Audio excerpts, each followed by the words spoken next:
আজকে রান্না করেছি চিচিঙ্গে আলু পোস্ত, পনির ভাপে আর আনারসের চাটনি।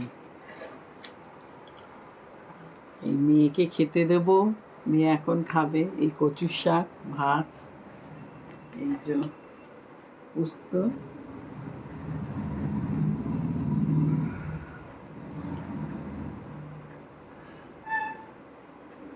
বসে পর খেতে।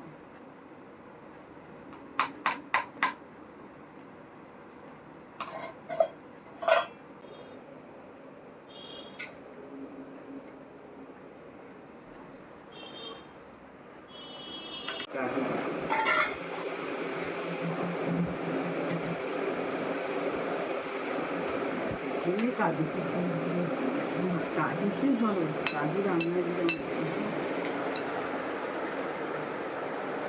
খেয়ে বলবি আর চাটনিটা কেমন হয়েছে। পনির ভাপেটা যা ভালো হয়েছে আমি ভাবতে পারিনি যে এতটাও ভালো হবে, দারুণ।